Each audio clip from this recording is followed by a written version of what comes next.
검찰이 민주당 이재명 대표를 끝으로 성남FC 의혹 관계자 조사를 모두 마치면서 사건을 어떤 방식으로 매듭 지을지 관심입니다.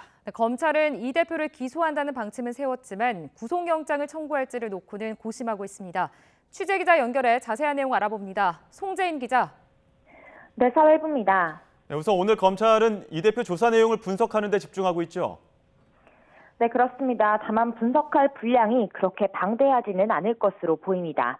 어제 이 대표가 12시간에 걸쳐 조사를 받긴 했지만 사실관계 확인을 위해 설명해야 하는 경우가 아니라면 검찰 질문에 대한 진술은 최소화했기 때문입니다. 대신 자신에게 적용된 제3자 뇌물 혐의를 반박하는 내용의 서면 답변서를 미리 준비해서 검찰에 제출했습니다.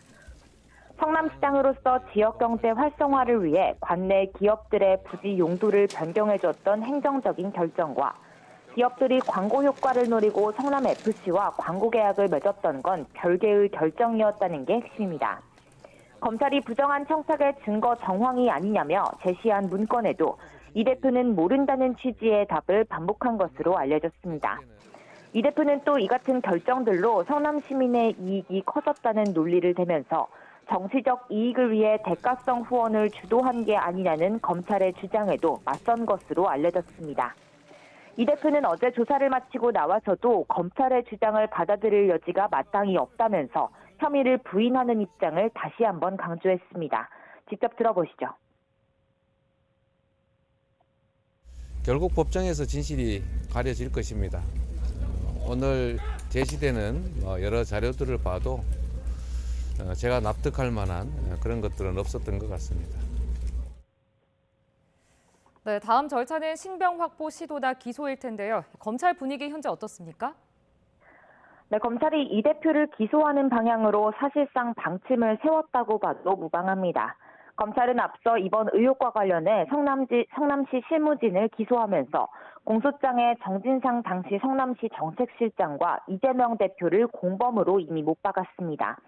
그때가 지난해 9월이었는데 이후 검찰은 두산건설뿐 아니라 네이버와 차병원 등 다른 관내 기업들에 대해서도 압수수색을 벌이면서 이 대표의 혐의를 입증할 만한 증거를 쌓았다고 자신하고 있습니다. 네이버 압수수색 과정에서 확보한 성남시에 제기할 민원 문건과 성남FC에 후원해달라는 요구를 수재로 받았다는 기업 관계자들의 진술이 대표적입니다.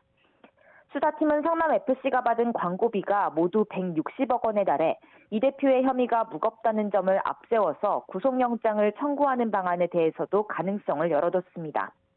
이 대표가 일관되게 혐의를 부인해온 것도 구속영장 청구 시 배경으로 작용할 수 있습니다. 그러나 실익이 크지 않은 만큼 기소에 앞서 이 대표 신병 확보에 실제 나설지를 두고는 검찰은 고심하고 있습니다. 이 대표 구속영장을 청구하더라도 임시국회 회기 중이라 체포동의안 절차를 밟아야만 하는데 다수당인 민주당이 부결시킬 가능성이 크기 때문입니다. 이런 경우 검찰은 이 대표 신병 확보에 실제로는 실패하는 건 물론이고 수사를 향한 비판이 더 커질 수도 있다는 부담을 지게 될 수도 있습니다. 일각에서는 검찰이 이 대표 혐의의 무게를 더하기 위해 서울중앙지검의 대장동 사건 수사 경과를 지켜본 뒤 성남FC 의혹과 묶어서 한 번에 구속영장을 청구할 수 있다는 관측도 일각에서 나오고 있습니다. 지금까지 사회 일부에서 YTN 송재인입니다.